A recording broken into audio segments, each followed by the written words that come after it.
Presta atenção. O texto é assim, ó. Assim, há três que proclamam testemunho: o Espírito, a água e o sangue.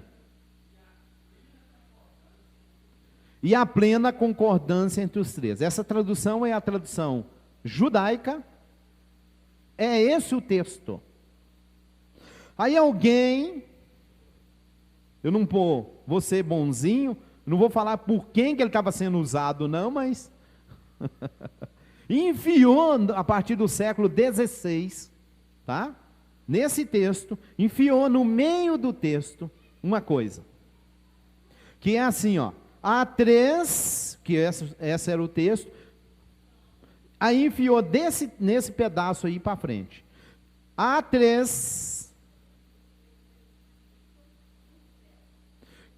três que dão testemunho, uma versão. Há três que testificam no céu: o Pai, a Palavra e o Espírito Santo.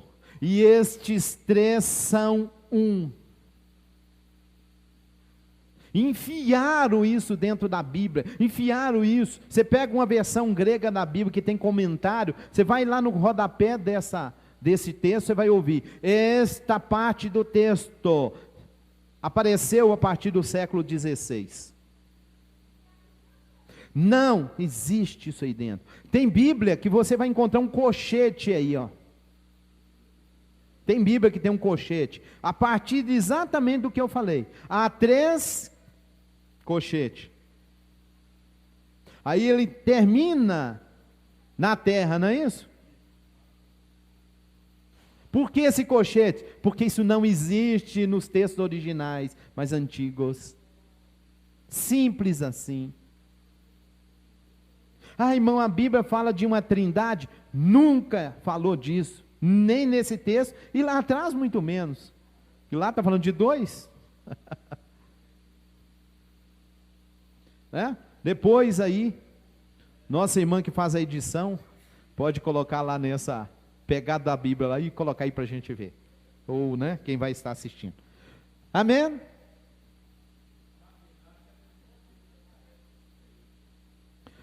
É o único que aparece dessa forma aí, só nesse texto. E ele não existe.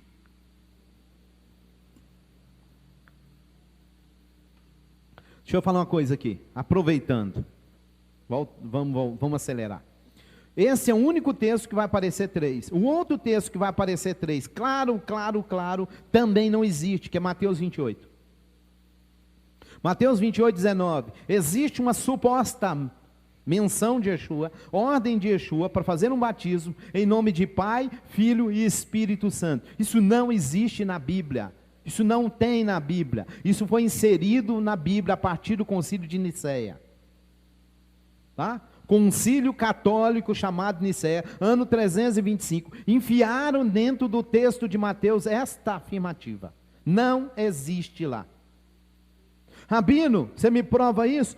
A própria Bíblia católica vai dizer isso. Pega uma Bíblia de Jerusalém, vá na nota de rodapé, você vai ver um comentário sobre isso, só para te ajudar.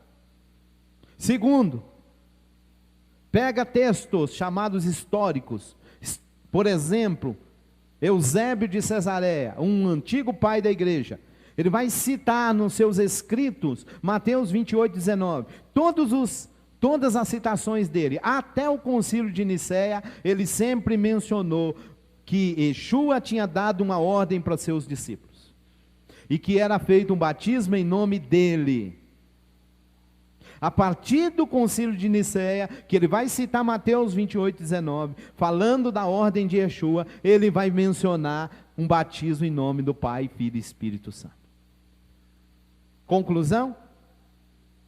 Isso é história. Doa a quem doer, goste quem gosta. Realidade histórica. Isso é história. Isso é fato histórico. Tem muitos cabeça dura aí que pode ler na Bíblia não aceita. Pode ler no livro de história que continua não aceitando. Né? Como a gente ouviu por aí, um indivíduo falando defendendo Natal. Ainda quer usar argumento. Você tem argumento histórico para falar da coisa. Mas... Me empresta, por favor. Bíblia de Jerusalém. Tá? Essa Bíblia é editora Paulus. Isso aqui é uma Bíblia católica. Finalzinho do texto, página de número 1558, para quem quiser consultar e concordar com o que eu estou falando. Ou não pode concordar, mas é o que está escrito.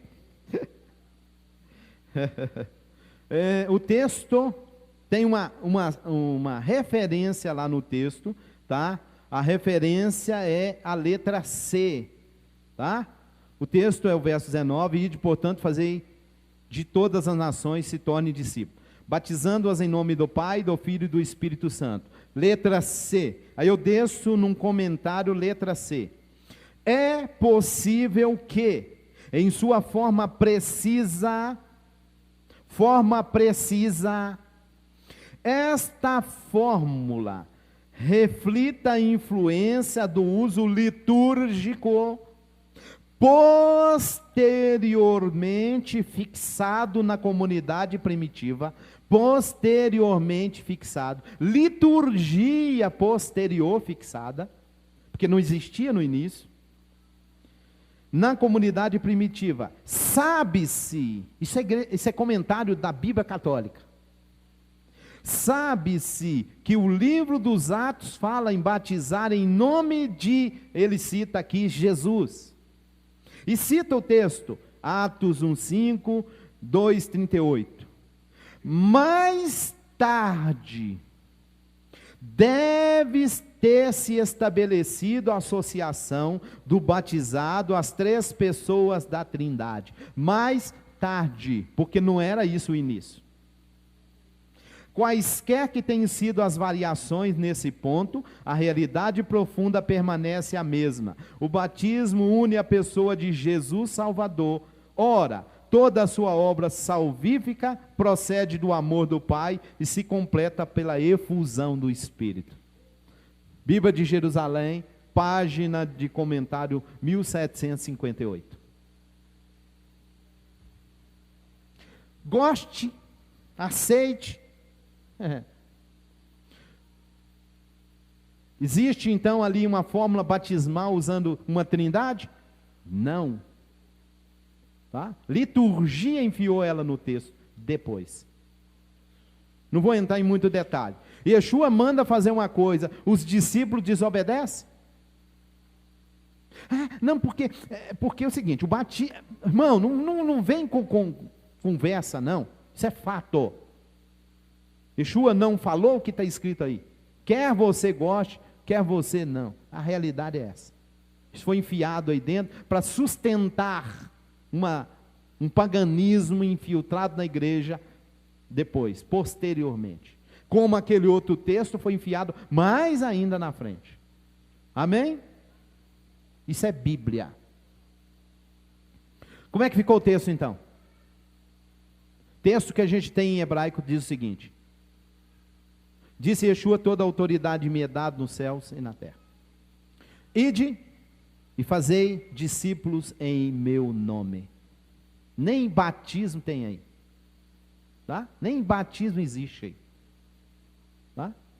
Ide e fazei discípulos em meu nome. E eu estou convosco todos os dias até a consumação do século. É esse o texto.